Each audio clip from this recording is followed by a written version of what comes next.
So where do you begin? What can I do? What can I do? And all I can do is I look at the skills that I have. And I'm a filmmaker, so I'm going to make a film about peace. And so I came to Mark a little while ago and I said, you know what, I'm going to try and create a peace day. See if we can create a peace day in this world, something that we can celebrate. And Mark said to me, well, do you know that there is a peace day? There's a United Nations International Day of Peace. In 1981, the General Assembly of the United Nations declared that the third Tuesday in September, the opening day of the regular session of the General Assembly, shall be officially dedicated and observed as the International Day of Peace, and shall be devoted to commemorating and strengthening the ideals of peace both within and among all nations and people. Resolution 3667. So we have it. It's been going 20 years. We have a day that every single country in the world celebrates, but none of us know about it. So at that point, if you want to try and do something like that, if you want to try and create and support the United Nations in their very noble vision of this day, it needs a little help. The UN are amazing, and we will try to help them. So I contacted Gerald Kaufman, and I contacted Gerald Kaufman because I had seen him at the Empire at our last film. So I thought, okay, well, there's a man who's in government. He saw my last movie, and maybe he'll have a chat with me. Maybe he'll talk with me.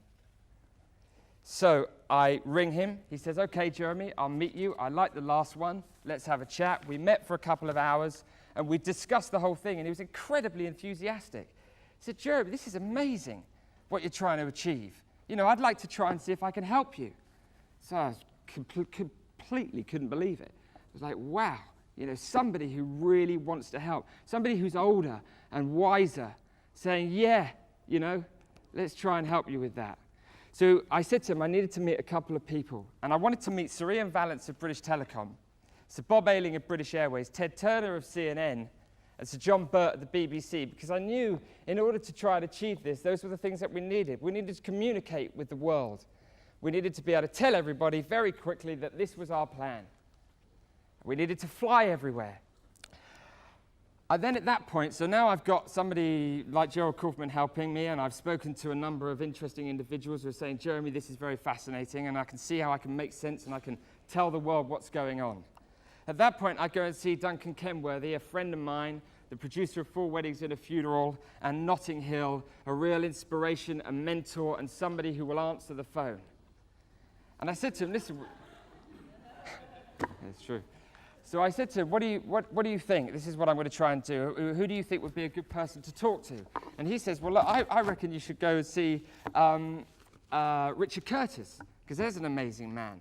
He'll give you some good advice as to what you want to try and achieve. So I go see Richard Curtis, and I tell him what's going on, and he says to me, wow, Jeremy, this is fascinating. Actually, what you're talking about is a situation where does the individual have the power to affect global change in a 12-month period of time? And I just listened to what he said. I thought, wow. And that's the moment where it started to take shape. So we thought, okay, the last International Day of Peace of the 20th century, today, we will try and fulfill 4 objectives so at the first International Day of Peace of the 21st century, everybody knows what's going on. And if we fail, then we would have answered the questions that we started this campaign with. We can make sense. I don't believe for a second we will. I think we've already succeeded. So, I've had my support from the British film industry, and I've had my support from the government, and I'm feeling, we're being supported. So I go and see a man, Lord David Gilmour, who was a wonderful man, and he spent some time with me. He was in the Foreign Office, and I said to him, Mr. Gilmour, this is what we're going to try and achieve. And he has spent his life working for peace. And I told him what was going on. And he said, we talked a little bit about humankind, fundamentally evil. And he said, Jeremy, stay away from the philosophical debate. Just stay away from it. It's been going on for thousands of years. We haven't got the answer. You're going to get lost in the whole thing. Just stay away. Keep it simple. Go for the objective.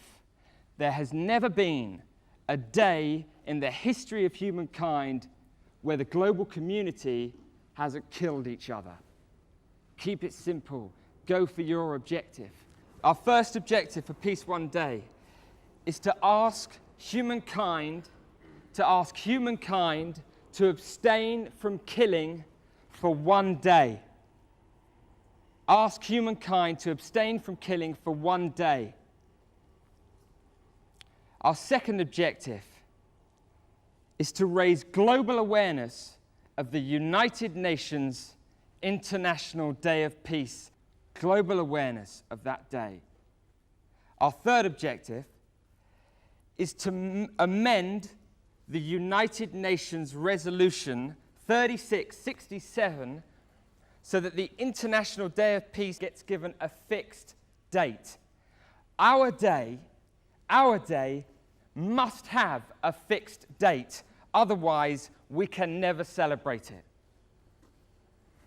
And the fourth objective is to make a film documenting that process.